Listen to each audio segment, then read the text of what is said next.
मंगलमय मंगल करण वीतराग विज्ञान नमो ताहि जाते भय अरहंतादि महान करि मंगल करि हो महान ग्रंथ करन को काज जाते मिले समाज सब पावे निज पदराज। कर्म के निमित्त से जीव की कैसी कैसी दशाएं अनादिकाल से हो रही है, उसकी चर्चा यहाँ से चल रही है। मैंने थोड़े दिन पहले भी कहा था,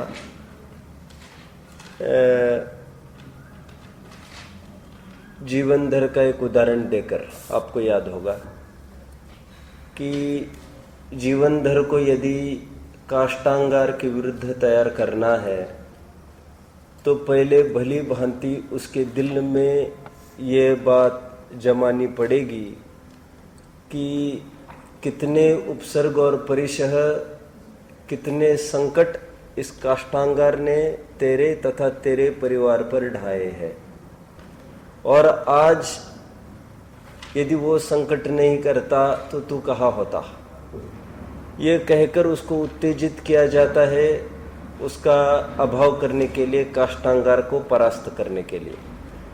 कर्मों के निमित्त से जीव की कैसी कैसी दुर्दशाएं हो रही है, उसकी चर्चा यहाँ पर चल रही है, ताकि जीव कटिबद्ध हो जाए इस दिशा में कि किस प्रकार कर्म का अभाव हो सकता है। वैसे कभी फिल्म वगैरह आपने देखी होगी, बहुत फिल्मों की, अधिकांश फिल्मों की स्क्रिप्ट इस रूप में होती है। वो छोटे बच्चों को वो याद आता है बचपन का कि मेरे मम्मी पापा को इस विलन ने मारा, तो कोई पर्टिकुलर चिन्ह देखता है वो, तो उसको याद आता है वो चिन्ह, हाँ अपने यहाँ का जाति स्मरण कि ये चिन्ह उसी के हाथ में था, और फिर वो बदला लेने के लिए बराबर पीछे लगता रहता है। यहाँ पर तो बाहर का कोई शत्रु होता ही नहीं है, बाहर में कोई मित्र शत्रु नहीं है, ये तो कर्म ही हमारा शत्रु है। और कर्म के माध्यम से किस प्रकार जीव जड़ कर्म घुमाता है जीव को, किस प्रकार ये जड़ कर्मों ने जीव को घुमाया है, वहां पर तो दूसरी विवक्षा है, यहाँ पर दूसरी विवक्षा है। यहाँ पर जब जब भी ऐसा होगा कि ये बाह्य संयोगों की तरफ देखेगा सुख दुख के कारण के रूप में, तब तब उसको ये बताया जाएगा कि तेरा ही ऐसा कर्म है, वे बेचारे क्या कर सकते हैं। और जब कर्माधीन दृष्टि होने लग जाएगी तो वहां से भी दृष्टि हटाकर फिर उपादान में दृष्टि लाई जाएगी। आखिर बीज तो तुमने ही बोया है ना, ये एक रीति नीति रहती है। समझ में आता है सबको?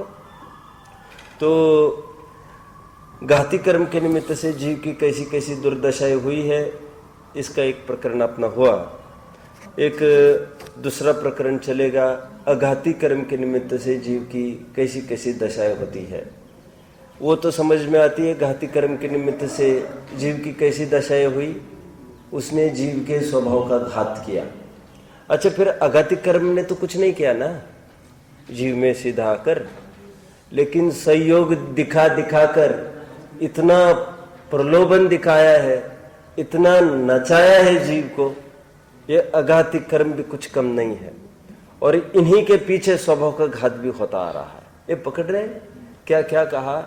सीधा घाती कर्म सीधा जो काम करता है, अघाती कर्म उसके लिए बहिरंग रूपरेखा जमा देता है पूरी। पकड़ रहे हैं अच्छे से? अगेन अगेन देखो, मुझे ज्ञान दर्पण का एक उदाहरण ख्याल में आता है। ज्ञान दर्पण दौलत राम जी कासलीवाल ने लिखा है, छोटा छोटा ग्रंथ है बहुत ही, उसमें पद्य ही पद्य है पूरे, बहुत अच्छे हैं, सवैया कितिसा वगैरह स्टोन में। तो उसमें एक उदाहरण दिया है उन्होंने, बहुत अच्छा उदाहरण। वे ये कहते हैं कि जंगल में कोई एक आदमी फंस गया, रास्ता निकलना नहीं जानता था, रात भी हो गई, फिर दिन होने को था। कितनी मुसीबत में रात काटी होगी आप कल्पना कर सकते हैं। अब दिन होने को था, जितने में एक सुंदर स्त्री उसको दिखाई दी। अपन सुंदर स्त्री को बाद में देखते हैं। पहले एक वहां पर एक भूत आया, एक भूत आया और उसने इतना विकराल रूप धारण किया, डर से वो दौड़ने लगा अपनी जान बचाने के लिए। वो आगे आगे दौड़ रहा है और वो व्यंतर उसका पीछा कर रहा है। इतना विकराल रूप था कि वो बस दौड़ ही दौड़ रहा था। अब इस दौड़ने में कुछ होश तो विशेष थी नहीं, तो वहां का उदाहरण दिया उन्होंने दौलत राम जी ने छंद में। होश तो थी नहीं, बेचारा क्या करता, कुछ दिखाई तो नहीं दे रहा था सामने, बस दौड़ना, पीछे मुड़ के नहीं देखना, पीछे का संकट मुझे नहीं छुए, इतना ही दिमाग में था। आगे बस दौड़ रहा है, एक छोटा सा पत्थर आड़ा आया, वो ठोकर खाया, गिर गया, मर गया। एक छोटी बात इतनी सी कही पहले, आधे छंद में ये बात हुई। तो कहते देखो ये व्यंतर ने मारा, ऐसा ही कहेंगे ना। फिर परमार्थ की बात दूसरी है कि इसको इसके अपने भाई ने ही मारा। ओके, अभी देखो फिर एक सेकंड हाफ छंद में एक नई थीम लिखी। फिर कहते देखो वो व्यंतर अब फिर सामने खड़ा है, लेकिन विकराल रूप नहीं, एक बहुत सुंदर महिला का रूप लेकर सामने खड़ा है।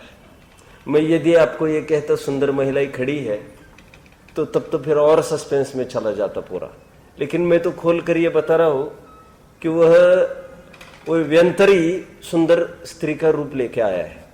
अब इस सुंदर स्त्री को देखकर, और एकांत है उसको, अभी जो एकांत उसके लिए भय का विषय अभी तक बन रहा था, वही एकांत इसके लिए वो राग का विषय बनने लग गया, वेद का विषय बनने लग गया, और दौड़ने लग गया उस स्त्री के पीछे। स्लाइड 1 में क्या था? someone is running after him, someone is chasing him, he was chased by। और सेकंड स्लाइड में क्या दिख रहा है? he is running behind, he is lagging behind। बहुत एकदम स्लैंग लैंग्वेज में लैगिंग बिहाइंड समझते हो? लैगिंग मतलब एकदम हल्की भाषा में काय के लिए पीछे लगाए रहे तू, उसको कहते हैं पीछे लगना। तो अभी ये एकदम पीछे दौड़ता हुआ, अब वो, और वहां पर वो उसके पीछे व्यंतर दौड़ रहा है। कह रहे फर्क कुछ नहीं है, वहां पर भी मरा, यहां पर भी देखते चलो क्या होने वाला है। वो तो हाथ में आएगी नहीं उसके, क्योंकि वो हाथ में आने के लिए कोई लड़की थोड़ी ना है। वो इस व्यंतर, वो तुमको कितनी बुरी मौत मारेगा तुमको क्या पता है? तुम्हें पकड़ में थोड़ी आएगा। कुतूहल प्रिय है वो, चाहे जैसे रूप बना कर, और इतना पसीना बहाएगा, बेटा तू मरण ही है तेरा। कह रहे दोनों प्रकार से मर गया। मैं क्यों कह रहा हूं इतना सारा? मैं कुछ कहना था मुझे। देखो घाती कर्म सीधा स्वभाव को घातता है, और अघाती कर्म वैसे सराउंडिंग तैयार करता है, वैसे सर्कमस्टेंसेस तैयार करता है, बाहर की वैसी चीज तैयार करता है। जैसे फॉर एग्जाम्पल कोई हॉरर शो देख रहा हूं मैं, फोटो है सामने, तो ये भय नामक चारित्र मोह की प्रकृति ने सीधा अटैक किया है आत्म पर, अटैक करके वहां पर स्वभाव का घात किया, और अब बाहर में अघाती ने अनुकूल सामग्री जोड़ी। आप समझ रहे हैं मेरी बात को? मतलब सब कर्म बराबर लगे हैं, चेटे हैं। तो तू ये नहीं समझना वो पहला कर्म तो घात करता है, दूसरा कर्म तो कुछ ही नहीं करता, दूसरा कर्म तो बाहर बाहरी है। बात तो सही है। दूसरा कर्म तो देखो, कर्म तो बाहरी है सब, लेकिन पहले कर्म का असर आत्मा में है। पहला कर्म मतलब घाती, और दूसरे कर्म का असर सीधा आत्मा में नहीं है। आप सब पकड़ रहे हैं मेरी बात को? एक किसी अपेक्षा को लिए हुए कथन है, फिर डिटेल्स पूरी आप गोमट सार पढ़ेंगे तो वहां पर भी मिलेगी, और मौका पड़ेगा तो मैं बताऊंगा आपको। आजकल मैं बता सकता हूँ, या फिर एक आध महीने के बाद भी बता सकता हूँ, क्योंकि फिर प्रकरण 3 अध्याय में भी वहां खड़ा होना है। मुझे तो क्या कहना है कि या तो वो सीधा आपके आत्म के स्वभाव पर ये कोई कम कर सकता है, आत्म स्वभाव का घात कर सकता है कर्म, या घात होने लायक बाह्य सामग्री देगा। आप सब समझ रहे हैं मेरी बात को? अथवा जैसे कोई लेडी का फोटो है, अभी वहां पर चारित्र मोह का उदय वेद नामक उसको विकार पैदा करेगा, ये बाहर में निमित्त पड़ेगा, अघाती कर्म। तो दुखरूप और अभाव करने योग्य तो सभी कर्म है, ठीक है। अभी देखिए, अपन को अघाती कर्म में वेदनीय कर्म की चर्चा आज करनी है। घाती कर्म में एकांत रूप से ये सब पाप प्रकृतियां थी। अघाती कर्म में ये बाइफर्केशन होगा, इसमें कुछ प्रशस्त प्रकृतियां और कुछ अप्रशस्त प्रकृतियां, इस रूप थोड़ा विभाजन चलेगा। यह बहुत ही सुंदर विषय है, ये बहुत ही सुंदर विषय है। संयम थोड़ा समझने लायक भी विषय है। समझने लायक इसलिए कह रहा हूं, थोड़ा नया प्रमेय आपको मिलेगा। हम जैसा आज तक समझते थे वैसा सचमुच नहीं है, ऐसे भी कुछ ख्याल में आएगा। ये बहुत अच्छा निरूपण इसमें चलेगा। सबसे पहले तो मैं थोड़ा सा याद दिलाऊं, ये इसकी तरफ बढ़ने के पहले वेदनीय की परिभाषा भागों में हमने कुछ पढ़ी थी, किसी को कुछ याद है? भाग में वीतराग विज्ञान भाग 1 पाठ 5, 5वां था कि 8वां था? ये कर्म नामक पाठ 5वां था मुझे लग रहा है। याद आ रहा है किसी को ये चैप्टर? उसमें 2 पात्र थे इस पाठ में। कौन पात्र थे? कौन पात्र थे? ये भी नाटक किए जा सकते इस यहाँ पर। ऐसा नहीं है कि कोई अपनी बुद्धि को ही जोर देकर अपने नाटक लिखे, क्योंकि ये तो आपको कुछ नहीं पता है। ये भी नाटक किए जाने चाहिए यहाँ पर। आप स्क्रिप्ट ढूंढते रहते हो तो इस बहाने सबको एक रिवीजन टाइप होगा। आप तो वैसे कुछ नहीं बोल पा रहे। वहां पर 2 पात्र थे, आपको याद आ रहा होगा। एक, हाँ बोलो, एक नेमित चंद्र, एक नेमित चंद्र, बस एक, हाँ एक पात्र। दूसरा पात्र सिद्धांत चक्रवर्ती। हाँ, सिद्धांत चक्रवर्ती तो उनका नाम है ही मूल में, वहां का मूल नाम मुझे चाहिए। और एक चामुंडरा है। इन दोनों पात्रों को आधार बनाकर वो पाठ खड़ा हुआ था। किसी को थोड़ा थोड़ा याद आ रहा है अभी? तो वहां पर 8 कर्मों का थोड़ा डिफाइन किया था। वहां पर वेदनीय कर्म को किस प्रकार डिफाइन किया था, फिर गाड़ी थोड़ी आगे बढ़ेगी। वेदनीय कर्म को किस प्रकार डिफाइन किया था? बहुत सुंदर प्रकरण है ये, बहुत सुंदर प्रकरण है। वैसे मैं थोड़ा सा आपको हिंट देता हूं, आप सोचते रहिए। वेदनीय कर्म, व्युत्पत्ति अर्थ विचार करो थोड़ा सा। व्युत्पत्ति अर्थ समझ में आ रहा है? नेम, लिटरल मीनिंग जिसको कहते हैं, लिटरल मीनिंग समझते, समझ में आता है? उसका निरुक्तिपरक अर्थ शास्त्रीय शब्दों में क्या, कि जैसे वेदन, जिसके निमित्त से जीव सुख दुख का वेदन करता है। इतना समझ रहे सब? ये मैंने मेरी तरफ से हिंट दी थोड़ी सी, आपको तो परिभाषा बतानी है मुझे। जिसके निमित्त से जीव सुख दुख का वेदन करता है, एक बराबर शंका दिमाग को कुदेरती है कि दुख हमको होता है वो मोहनीय से होता है कि वेदनीय से होता है? आखिर है क्या चक्कर कि जिसके निमित्त से हमको सुख दुख का वेदन होता है? आप सब समझ रहे हैं मेरी बात को? तो फिर जिनके, तो क्या वेदनीय के निमित्त से सुख दुख का वेदन होता है? और फिर वेदनीय के निमित्त से हो, बोलो बोलो, arrest that person first. Who the VIP person, Arhant को वेदनीय कर्म है उनका उदय, और जिनके निमित्त से सुख दुख का वेदन हो, उदय के निमित्त से ऑफ कोर्स। तो उदय तो वहां पर भी चल रहा है, तो वहां पर तो सुख दुख का कोई वेदन नहीं चल रहा है। आप समझते हैं मेरी बात को? तो आखिर माने क्या हम? मोह के निमित्त से सुख दुख होता है कि वेदनीय के निमित्त से सुख दुख होता है? और इसका बाइफर्केशन करना वेरी डिफिकल्ट है, as good as impossible only. आप समझते हैं मेरी बात को? पहले अरहंतों को सेटल करते हैं अपन। सबसे पहले मेरे भैया, जिसके निमित्त से सुख दुख का वेदन करता है उसको वेदनीय कर्म कहते हैं। वहां पर सुख दुख वो इंद्रिय सुख दुख है। For your kind information, that is not अतीन्द्रिय सुख। इसलिए उनको पहले, उनको बाइज्जत रिहा करो पहले। तो VIP पर जो तुमने उंगली उठाई है ये ठीक नहीं है। तो सुख दुख का निमित्त, सुख दुख मतलब यहाँ पर सुख मतलब इंद्रिय, और जिनके इंद्रिय हो उनकी ये बात है। हम तुम छदमस्तों की बात है, ये तो उनकी बात ही नहीं है, सर्वज्ञों की। सब पकड़ रहे मेरी बात को? नंबर 1। सेकंडली बोलो, परिभाषा अभी भी कोई बोलेगा? कोई नहीं बोल सकता परिभाषा। परिभाषा मुझे चाहिए, और आप इसको कराओ ना, आप लोग एक आध बार आप लोग इसको कराओ। जैसे सिलेबस में दे दे बाल बुध 1 2 3, पसीना छूटेगा, विद्वानों को ही छूटेगा, और पूरा विद्वान भी तो बैठते ही होंगे ना उसमें, तो फिर वो जनरल कर देना क्वेश्चन बाद में। If anyone fails to answer the question, तो फिर उसको ओपन फॉर ऑल कर दो, फिर आप फिर देखो कौन उत्तर देता है। मोहने की परिभाषा पूछ लेना, फिर और भी भारी पड़ेगा। हम बड़े बड़े ग्रंथों को समझते, पूरा रहस्य उसमें लिया है पूरा, ठीक है। वेदने की परिभाषा वहां पर यह बनाई थी, मोहनीय कर्म के निमित्त से। क्या?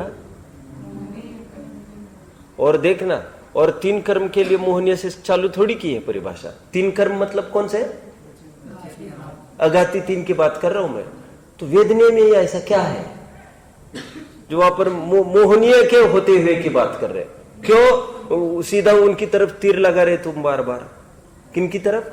अरहंतों की तरफ। तो तुम थोड़ा होश में आओ, तो तुम्हें ख्याल में आना चाहिए मोहियों की यह परिभाषा है। मोहियों की मतलब मोहियों के लिए ही यह परिभाषा लागू होगी, ये समझ में आता है। मोही मतलब छदमस्त, छदमस्त।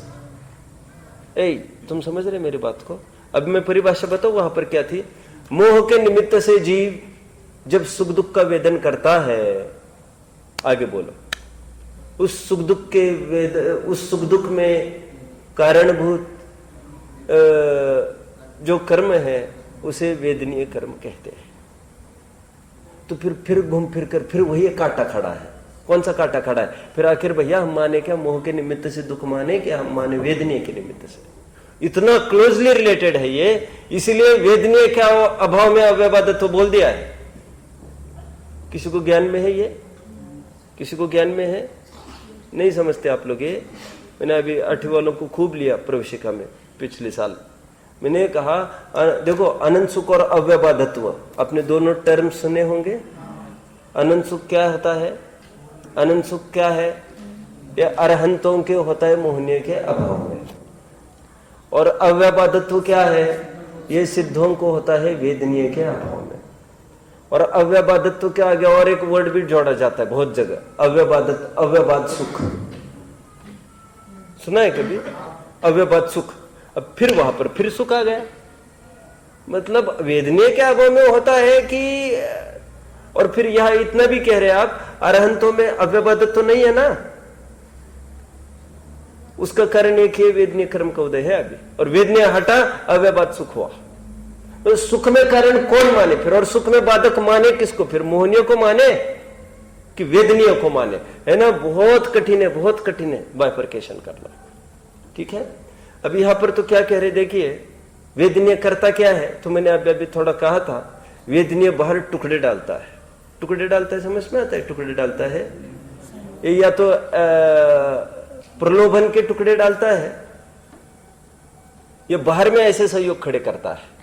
अगर सुख दुख के कारणभूत मोह के निमित्त से जीव जब सुख दुख की कल्पना करता है, कल्पना ही है ना वो सुख दुख की। मोह के निमित्त से जीव जब सुख दुख की कल्पना करता है, उस सुख दुख के होने में जिस कर्म का उदय निमित्त है उसे वेदनीय कहते हैं।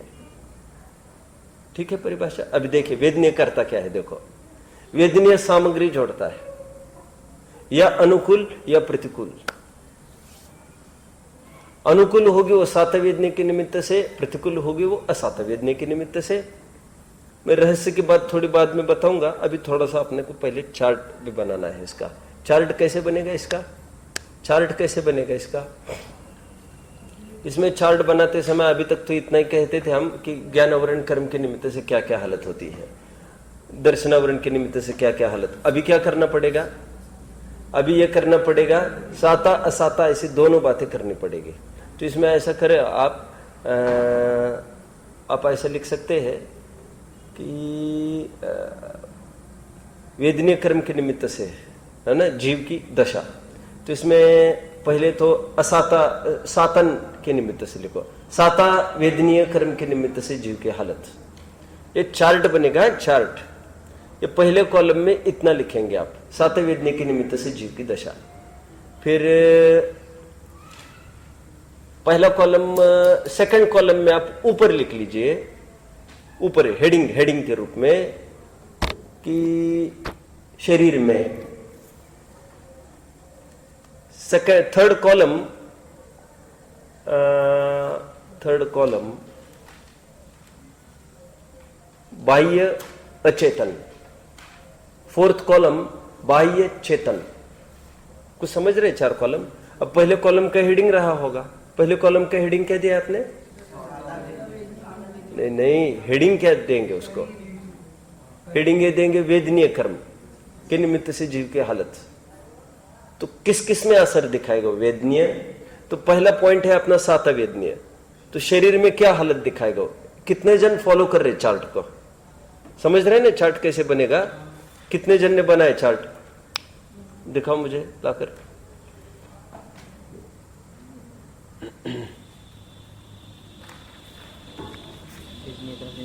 7 शरीर में क्या बल है? बाह्य अचेतन, बाह्य अचेतन, बाह्य चेतन। कौन सी नोटबुक लाया है? ये देखो फालतू काम है ये सब, टाइम पास के लिए मत आओ भाई यहाँ पर। पंडित जी वो आज मिल नहीं रहती। रोज लाते हो इसे? हाँ, रोज लाते हो बराबर? कंप्लीट है कल तक? चलो तुम्हारे तो नहीं देखने है मुझे, तुम लाओ। किसका कंप्लीट है? तुम्हें समझ में आ रहा है? कितने कॉलम बने हैं? 4 कॉलम। पहले का हेडिंग क्या है? वेदनीय कर्म के निमित्त से जीव की हालत। दोनों तरफ दुर्दशा ही दिखाने वाले हैं। एक तरफ वो पीछे लगने रूप, या तो दूसरा कोई पीछे लगेगा किसी रूप में। देखो समझ में आता है? ये देखो, एक तो वसूली के रूप में रोजाना चक्कर काट रहा है धूप में। अब देखो मेरे पिताजी है ना, ऐसे बिल्कुल गर्मी नहीं बर्दाश्त करते, कहीं यहाँ तो सवाल ही नहीं, वहाँ पर ही बर्दाश्त नहीं करते। उनको बिल्कुल ठंडक चाहिए गर्मी में। तो अभी तो बहुत हालत स्थिति बदल गई है। पहले तो उनको चाहिए 2-2, 3-3 सब कूलर एसी सब चाहिए थे। अभी सब बंद हो गया कूलर। उनको एक बार ख्याल में आया अनछने पानी का प्रयोग नहीं करना, वो तो सब कुछ नहीं होता अभी। वो बस पता चले हमें किसी से 10 लाख रुपए आने थे, अब नहीं दे रहे वो। तो वसूली के नाम पर बराबर रोज और कड़ी धूप में, इतनी गर्मी आदमी बाहर नहीं निकल रहा है, और तुम भी साहब बिना एसी के कूलर के 1 मिनट भी नहीं रह सकते, फिर भी 2-2 घंटे जा रहे हैं। ये कौन? ये तुम्हारे साता का ही उदय है। अब वैसे विचार करे तो असाता का उदय तुम, लेकिन पीछे लगे ना, पैसा तो तुम्हें आना, तो तुम्हें साता का उदय। अथवा कोई तुम्हारे घर रोज आ रहा है वसूली के लिए। ये दोनों दुख की दशा है। आप समझ रहे हैं मेरी बात को? एक पुण्य है, एक पाप है। मैं तो कहना क्या है, ये दोनों तरफ से तड़पाता है। दिखाना तो ये है इनको, ये तुम्हारी ये कैसी हालत कर रहा है, देखो तुम्हें कैसी सेवा करवा रहा है तुमसे, देखो तुम पत्नी की कैसी सेवा कर रहे हो, देखो तुम बच्चे की कैसी सेवा कर रहे हो। तो ये पुण्य के उदय में अब तो वो भले ये देखकर मेरा कैसे पुण्य का उदय, 1000 नौकर मेरे काम करते हैं। अरे बेवकूफ, तू इसकी नौकरी कर रहा है, गोद लिए हुए बच्चे की नौकरी कर रहा है तू। आफत गोद ली है तुमने, तुम समझ? अपना पैदा हुआ उससे पिंड छुड़ाता है, और तू स्वयं गोद लिया है, लाइन में खड़े रहकर आफत मोल ली है। तुम समझ में आता है? उसके पीछे दुनिया भर का संकट तुम झेल रहा है। ये इतना तो पकड़ रहे तुम लोग।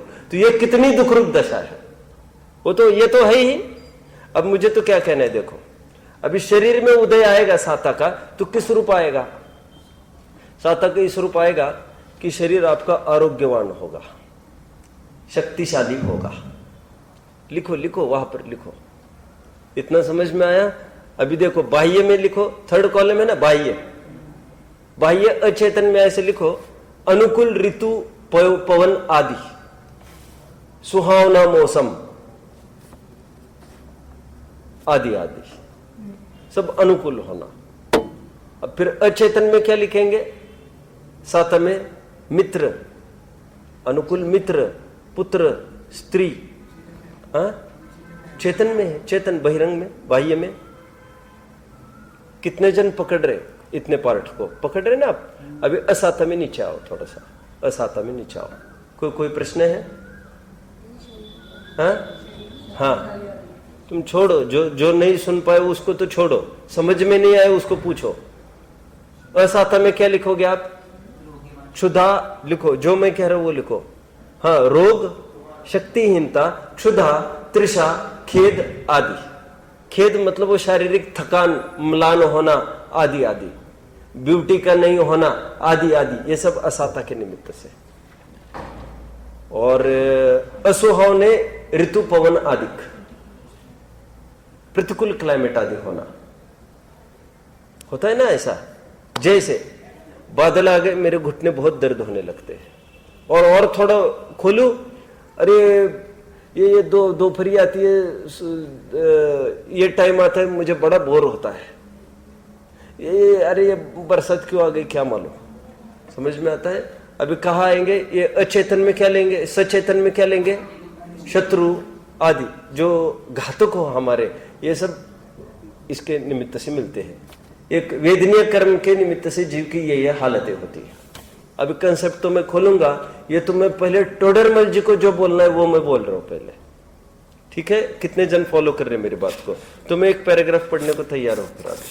आइए 41 पेज को मैं एक पैराग्राफ पढ़ता हूं, देखिए। तथा अघाती कर्मों में वेदनीय के उदय से शरीर में बाह्य सुख दुख के कारण उत्पन्न होते हैं। शरीर में आरोग्यपना, शक्तिवानपना इत्यादि तथा क्षुधा, तृषा, रोग, खेद, पीड़ा इत्यादि सुख दुख के कारण होते हैं। आ गया चार्ट में। बाह्य में सोहने, ऋतु, पवन आदिक, इष्ट, स्त्री, पुत्र आदिक तथा मित्र, धन आदिक। वो अचेतन में धन भी डाल दो, और असाता में धन हानि डाल दो, चोरी आदि, दरिद्रता डाल दो। असोहने, ऋतु, पवन आदिक, अनिष्ट, स्त्री, पुत्र आदिक तथा शत्रु, दारिद्र्य, ये दारिद्र्य आ ही गया, ले लिया इन्होंने। वध, बंधन आदि सुख दुख के कारण होते हैं। ये पहला पैराग्राफ हुआ अपना। बस सामग्री मिलेगी, ऐसा कह रहे हैं। अनुकूल सामग्री, प्रतिकूल सामग्री, ठीक है? अभी देखो कुल मिलाकर ये कह रहे हैं, कुछ वेदनीय कर्म दो प्रकार से काम करता है। गौर से समझो, गौर से समझो। वेदनीय कर्म दो प्रकार से काम करता है, मैं भी साता, मैं भी असाता। किस रूप से काम करता है? डायरेक्ट शरीर में काम करेगा, या बहिरंग कुछ ऐसी परिस्थिति में काम करेगा जो शरीर में उस प्रकार का सुख दुख देवे। कुछ समझ में आता है? एक तो डायरेक्ट शरीर में ही हो, जैसे रोग, निरोगपना, जैसे शक्तिवानपना, शक्तिहीनपना, वही स्वयं में सुख दुख का कारण हो। और सेकंडली फिर बाहर की स्थितियां जो शरीर में कारण हो, जैसे पवन हो, ऋतु आदि जो भी हो, फिर वो जैसे वो ऋतु ऐसा है तो फिर घुटने में दर्द हुआ, ये समझो मेरी बात को। घुटने में दर्द हुआ, फिर घुटने का दर्द हुआ तो फिर मैं दुखी हो गया, तो फिर वो ये कहे अरे ऋतु खराब है। अब थोड़ा कंसेप्ट को समझो, टोडरमल जी कैसे खोल रहे हैं। देखो वे क्या कह रहे हैं, कुछ तो ऐसा है कि ऋतु की कोई बात नहीं है, सीधा तुम्हारे घुटने दर्द होने लग जाएंगे, कोई तकलीफ होगी तो सीधा असाता कूदे तुम्हारे शरीर पर आया। और फिर कभी कभी ये होता है सीधा शरीर पर नहीं आकर और बाहर में आता है, जैसे ऋतु बिगड़ गया, बादल छा गए, और बादल छाए तो तुम्हें फिर घुटने दर्द होने लग गए। तो कुछ तो स्वयं शरीर में ऐसी बातें होगी जो तुम्हें दुख सुख दुख में कारणभूत होगी, और कुछ तो बाहर होगी जिसको लेकर तुम्हारे शरीर को इफेक्ट होगा, और फिर तुमको सुख दुख की बात होगी। वो मतलब एक तो डायरेक्ट और एक तो इनडायरेक्ट की बात होगी। कुछ समझ रहे हैं? अब इनके शब्दों में मैं यहां से पढ़ाता हूं आपको। देखिए, यह जो बाह्य कारण कहे हैं उनमें कितने कारण तो ऐसे हैं जिनके निमित्त से शरीर की अवस्था सुख दुख को कारण होती है। ये बहुत कठिन है वैसे अर्थ समझने को, ये 20 दफे तो हम शरीकों को पढ़ना पड़ता है ये पैराग्राफ। देखो, तथा यह जो बाह्य कारण कहे हैं उनमें कितने कारण तो ऐसे हैं जिनके निमित्त से शरीर की अवस्था सुख दुख को कारण होती है, और वे ही सुख दुख को कारण होते हैं, जैसे बाह्य ऋतु पवन आदि, जैसे मैंने अभी बोला। तथा कितने कारण ऐसे हैं जो स्वयं ही सुख दुख को कारण होते हैं। ऐसे कारणों का मिलना वेदनीय के उदय से होता है, वह सात वेदनीय से सुख के कारण मिलते हैं और असात वेदनीय से दुख के कारण मिलते हैं। अभी यहां पर ध्यान दीजिए सब, देखिए अभी यहां पर एक नई बात टोडरमल जी यहां पर ये कह रहे हैं, अभी एक नया कंसेप्ट देखो। साता के उदय में हमको अनुकूल सामग्री मिलती है, असाता के उदय में प्रतिकूल सामग्री मिलती है। इस कथन में भी वैसे दम नहीं है, ये लोक प्रचलित बात है बस। क्या बोला मैंने अभी? साता वेदनीय के उदय में अनुकूल सामग्री मिलती है, असाता वेदनीय के उदय में प्रतिकूल सामग्री मिलती है। इसमें भी रस नहीं है इस बोलने में। क्यों साहब, क्यों रस नहीं है? अच्छे से बोलो, अच्छे से बोलो। क्या अच्छे से बोले?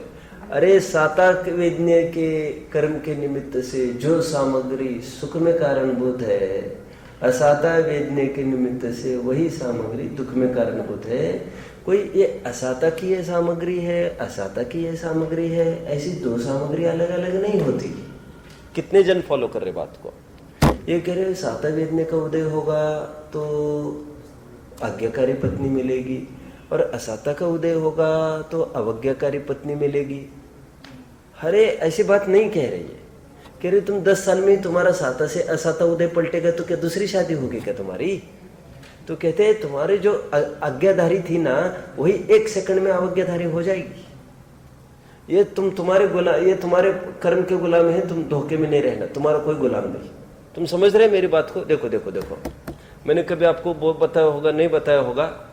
मैं आपको एक अच्छी चीज बताता हूं।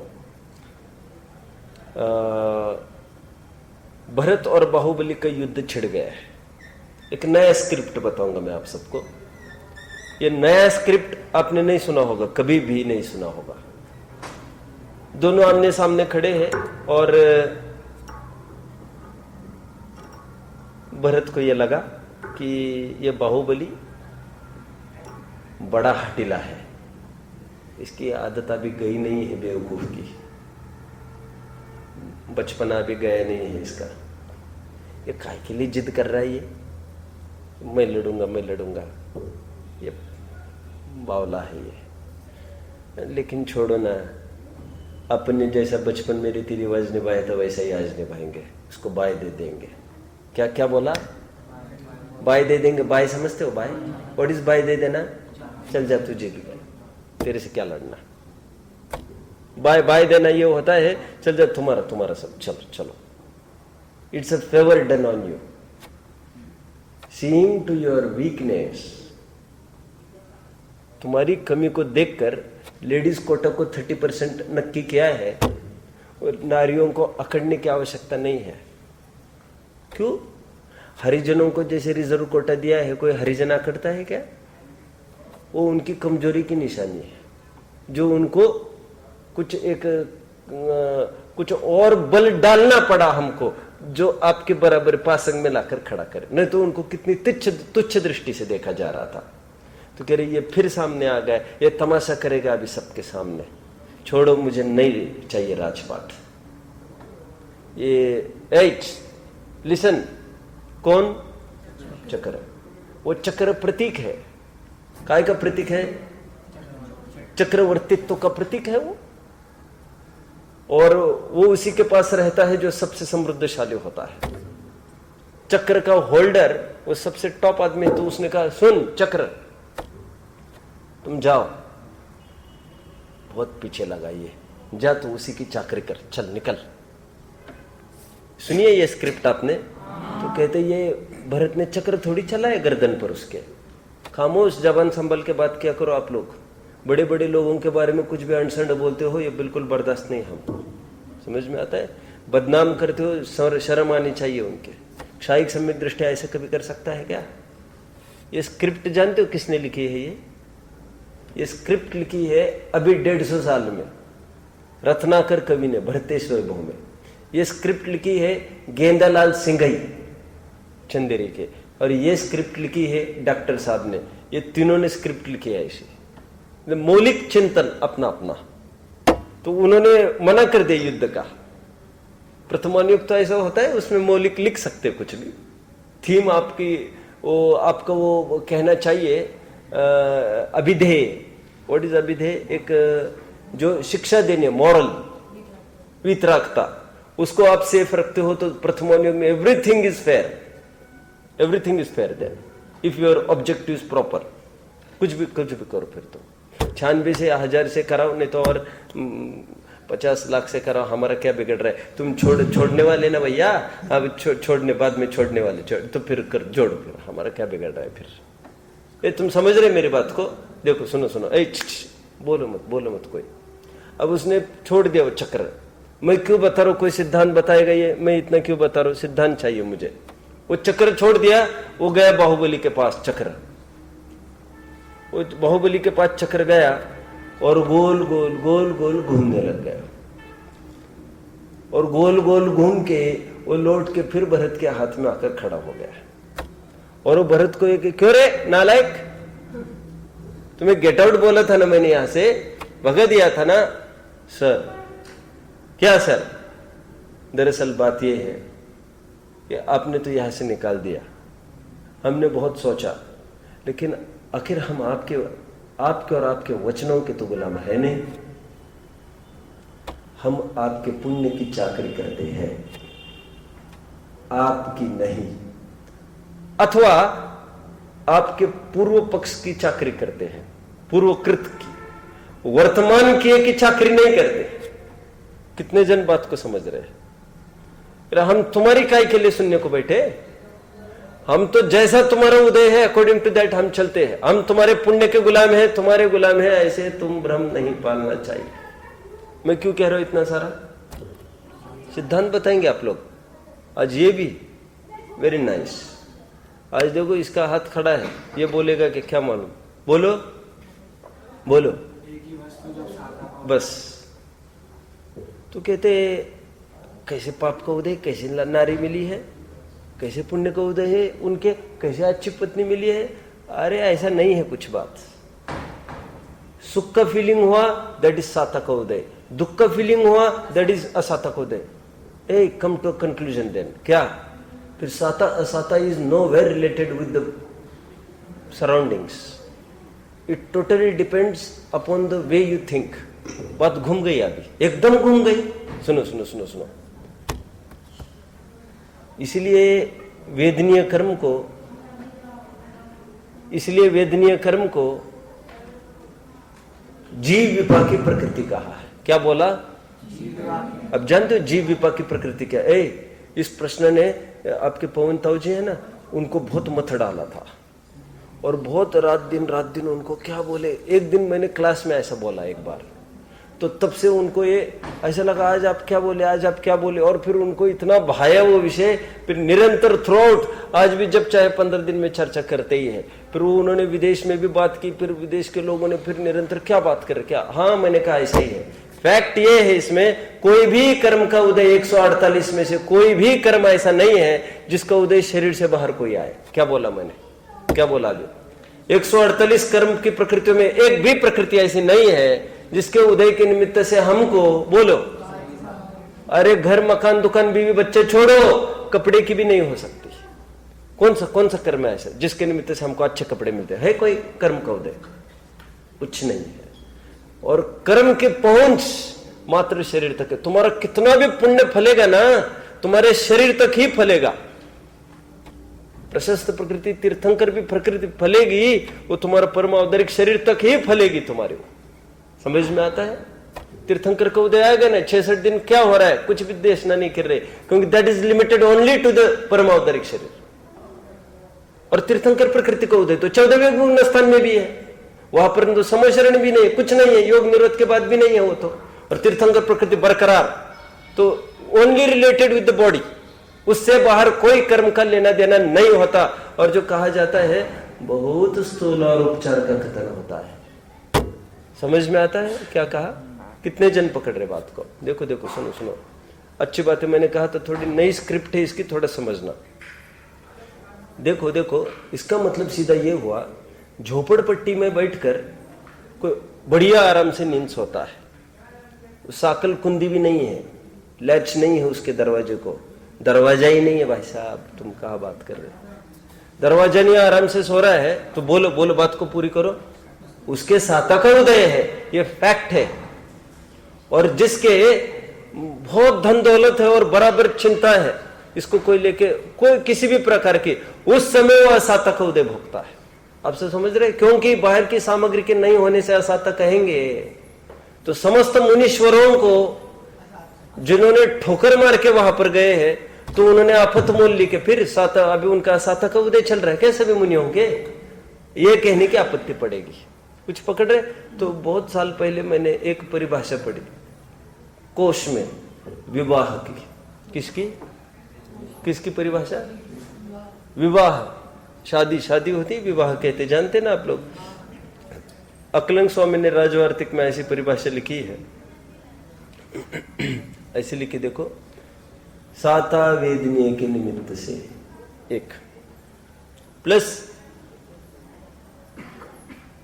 फिर स्त्री वेद पुरुष वेद जो भी हो, चरित्र मोहनीय कर्म के उदय के निमित्त से जो प्रक्रिया संपन्न हो उसे विवाह कहते हैं। आप कल्पना कर सकते हो, मैंने परिभाषा पढ़ी आज से 7 साल पहले पढ़ी होगी, 7-8 साल पहले पढ़ी होगी।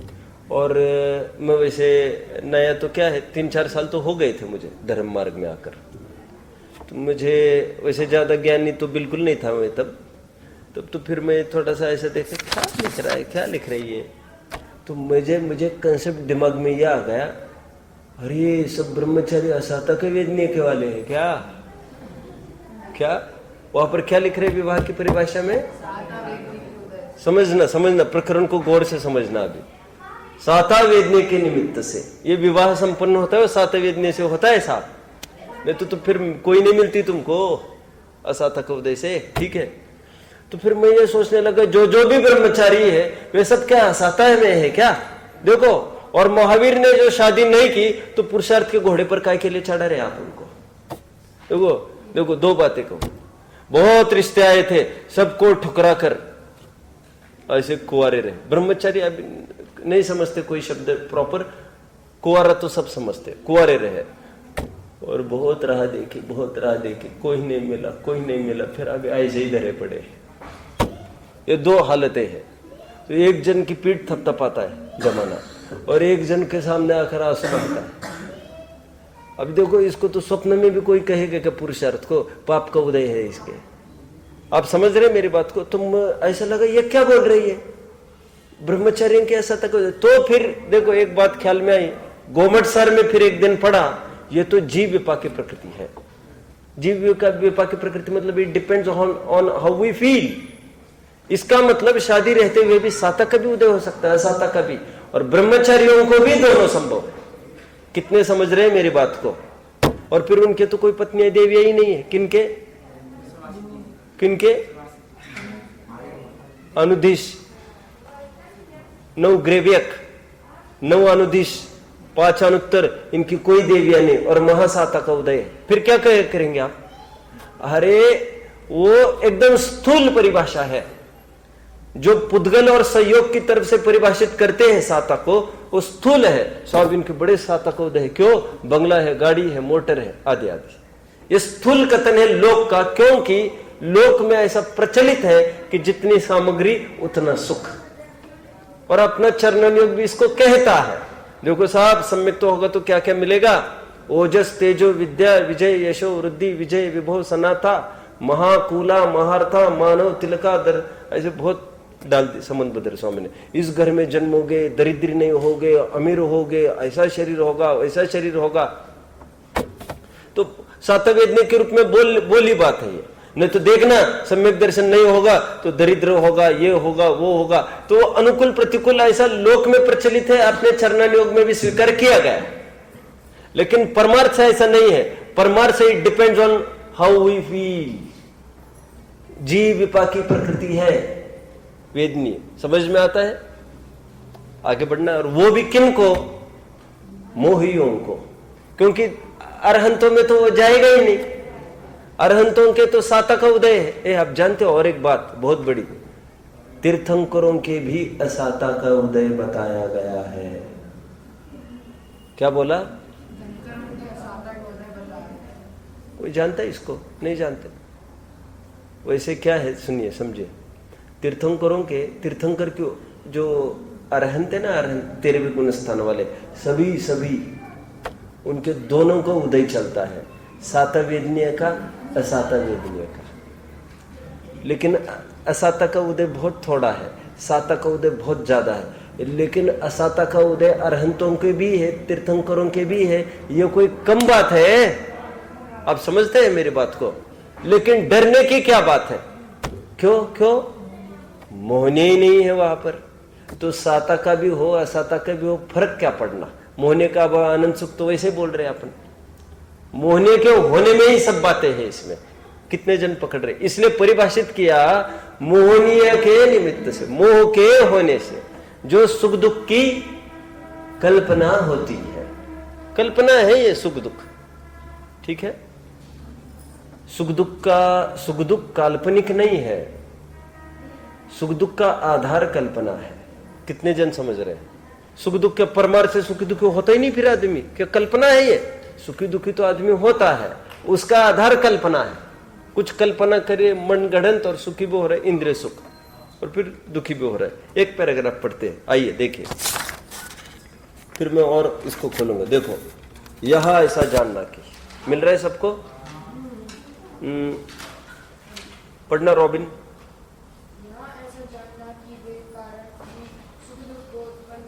बस बाहर का कोई द्रव्य डिस्टर्ब नहीं करता। पकड़ रहे आप लोग? अब मैं हमेशा आपको बताता आ रहा हूं शायद एक बात विलियम शेक्सपियर की, all the things are on their own places, it is the mind that makes the hell of heaven and heaven of hell. ये बात है। यहां ऐसा जानना कि वे कारण ही सुख दुख को उत्पन्न नहीं करते, तो आत्मा मोह कर्म के उदय से स्वयं सुख दुख मानता है। कितनी गहरी बात है, ठीक है? देखो सुनो, अब मैं इतना पैराग्राफ को तो पढ़ूं पहले। वहां वेदनीय कर्म के उदय का और मोहन कर्म के उदय का ऐसा ही संबंध है, कर्मों में भी ऐसा घना संबंध है, समझ लो इनका। क्या कि वेदनीय कर्म का ऐसा हो, मोहनीय कर्म का ऐसा उदय होगा, तीव्र तुम्हें दुख होना है तो वेदनीय का भी असाता का उदय वहां पर डेफिनेटली होगा। ऐसा इन दोनों का है बराबर, और जीव का बहिर्लक्ष्य परिणाम तो होगा ही, इसमें कोई बात ही नहीं है। जब साता वेदनीय का उत्पन्न किया बाह्य कारण मिलता है, तब तो सुख मान्य रूप मोह कर्म का उदय होता है। समझ में आता है? मतलब सुख मान्य रूप मोह कर्म का उदय मतलब जैसे लोभ नामक प्रकृति का उदय चलेगा, चाह, वांट, और असाता का उदय आएगा तो यहां पर क्रोध होगा। कितने जन बात को फॉलो कर रहे हैं अभी? डोंट वांट, ठीक है? देखिए, जब साता वेदने के निमित्त उत्पन्न किया बाह्य कारण मिलता है, तब तो सुख मान्य रूप मोह कर्म का उदय होता है, और जब असाता वेदने का उत्पन्न किया बाह्य कारण मिलता है, तब दुख मान्य रूप मोह कर्म का उदय होता है। कितने जन फॉलो करते हैं इसको तो वैसे पूरा करने का आज विकल्प है, और पूरा भी करूंगा। 10 मिनट अभी अपने पास है। देखो, समझो क्या क्या प्रश्न रहता था ताऊ जी का, उसको समझते हैं। ये कहते थे मुझे कि वे तो वैसे नहीं कहते थे, मैं ऐसा कहते भी होंगे, अब मुझे याद भी नहीं इतना। कहते हैं मैं BMW में घूमता हूं। देखो, मैं अब भी कह रहा हूं आपको सब बात, कह रहे, अथवा ऐसा बोले होंगे, एक आदमी BMW में घूमता है और बगल कोई लगकर एक घर है, उसको टूटी फूटी साइकिल भी नसीब नहीं है। समझ में आता है? तो मुझे BMW मिली है, वो कौन से कर्म के निमित्त से? प्रश्न समझ में आता है सबको? और उनको साइकिल कुछ कौन से कर्म के निमित्त? जरा आप बताना।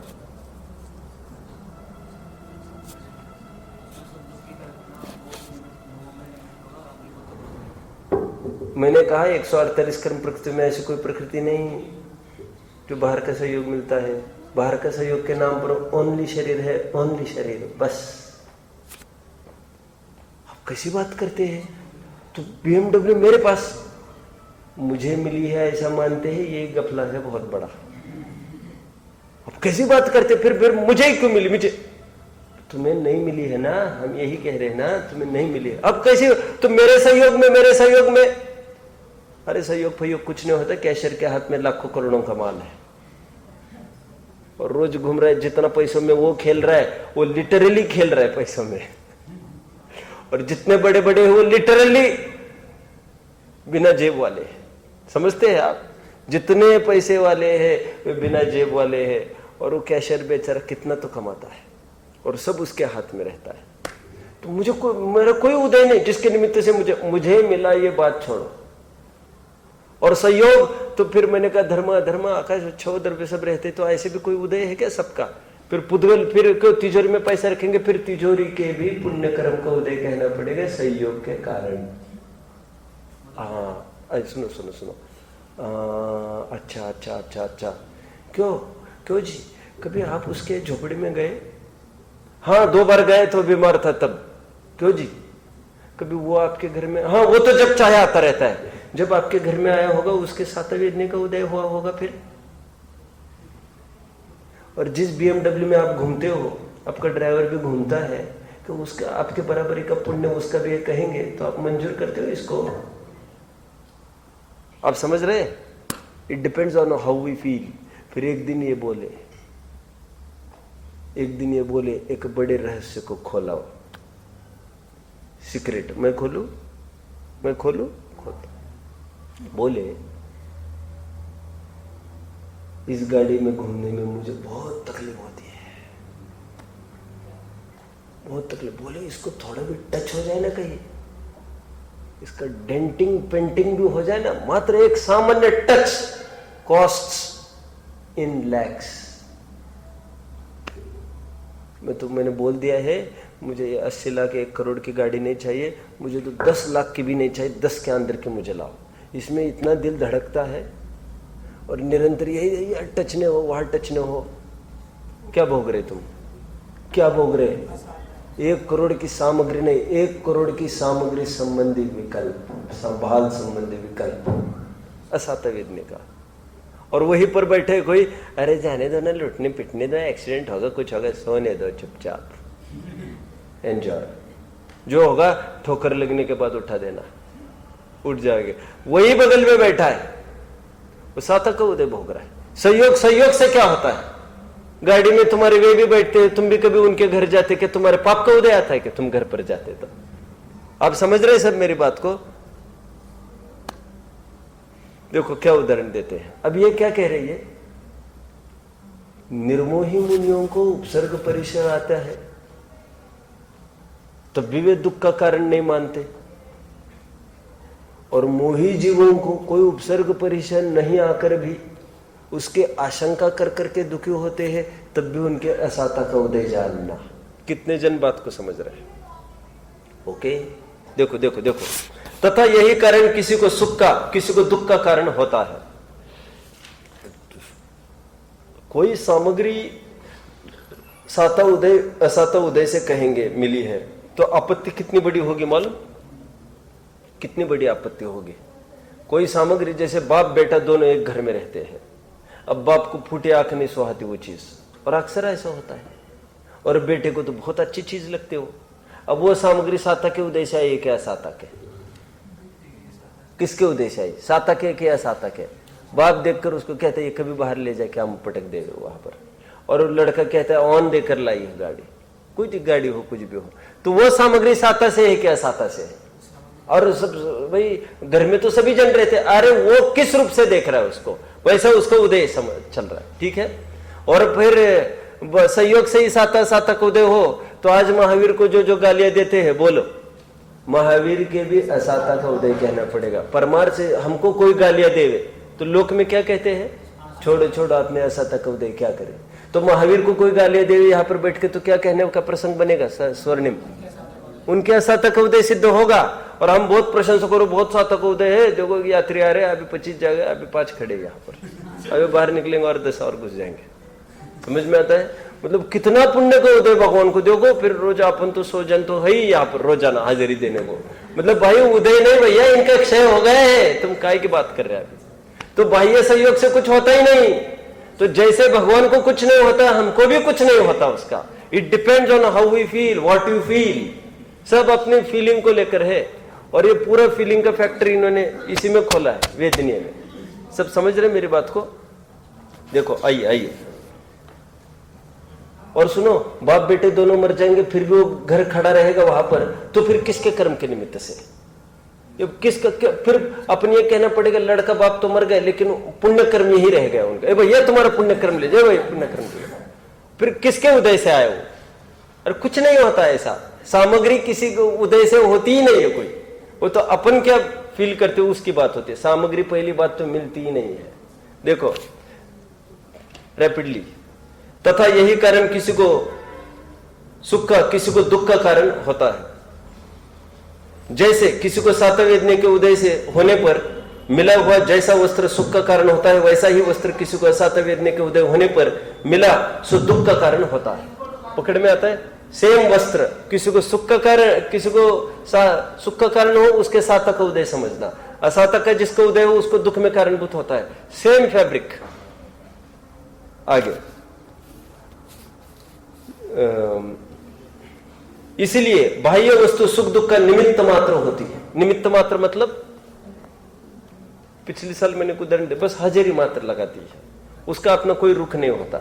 मैंने एक उदाहरण दिया था, तीर्थंकर का जीव होता है, उनको एक मंडली मिलती है देव पुनित, निमित्तोपदान में मैंने उदाहरण दिया था। उनका काम बस हाँ में हाँ मिलाना।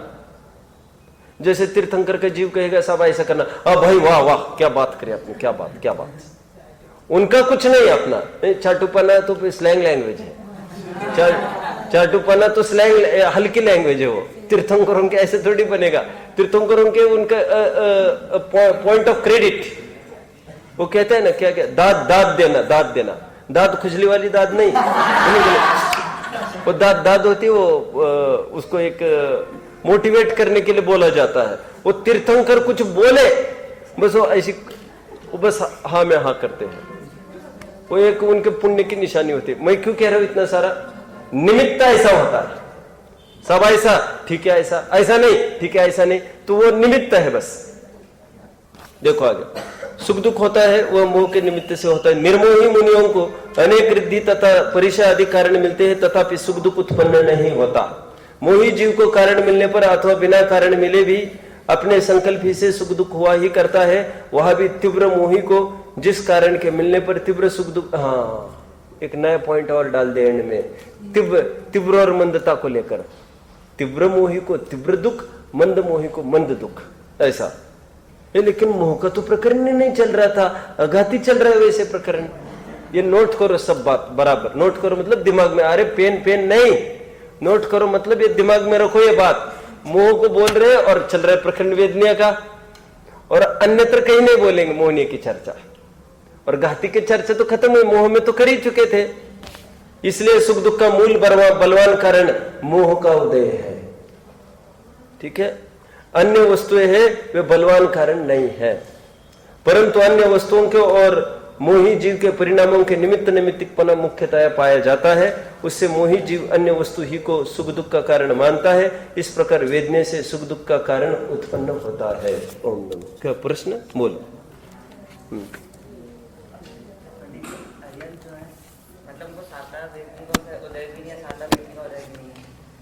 अरहंतों को है ना, दोनों का उदय है, उदय है। उनको मोहनीय नहीं है, मोहनीय के प्रेजेंस में ही होता है। तो इसमें इतना कह सकते, अपन कुछ नहीं समझ सकते ना इसको। अपन तो इतना ही समझ सकेंगे कि साता वेदने का जो उनको उदय कहते हैं बाह्य सामग्री के रूप में ही लगाएंगे, और असाता का भी जो उदय कह रहे हैं वो तो अपन कुछ ही नहीं लगा सकेंगे, क्योंकि हाँ बोलो। अगर वो सुख दुख में निमित्त नहीं है तो फिर वेदनी नाम कैसे पाएंगे? छद्मस्त की अपेक्षा, अरहंतों की बात कहाँ से? अरहंतों की अपेक्षा क्या? अरहंतों की क्या बात नहीं की? अगर वो सुख दुख में कारण है तब वेदनी नाम पाएगा ना। हाँ, तो छद्मस्तों की अपेक्षा कथन है ओनली। अरहंत में क्या लेंगे? अरहंत में फिर बाह्य सामग्री मिलेंगे, वो तो सुख दुख में कारण है ही नहीं, उनको वेदनी है ही नहीं। उनको तो वैसे भी कुछ नहीं है, कुछ नहीं कह सकेंगे उनका, तो वेदनीय का उनको कुछ नहीं कह सकेंगे बाहर का। उदय तो है लिखा। हाँ है, कैसे है? नहीं नहीं, उदय के निमित्त से क्या मिला ये कुछ नहीं बोल सकेंगे, क्योंकि आप समूह शरण भी बोलोगे फिर फंसोगे आप। कैसे? फिर कहेंगे फिर तीर्थंकर नामक नाम कर्म के उदय से क्या मिला? फिर ये तीर्थंकर नामक नाम कर्म से मिला कहेंगे, शरीर आदि आदि। फिर सातर के उदय से क्या मिला कहेंगे? वैसे बहुत कठिन है बोलना।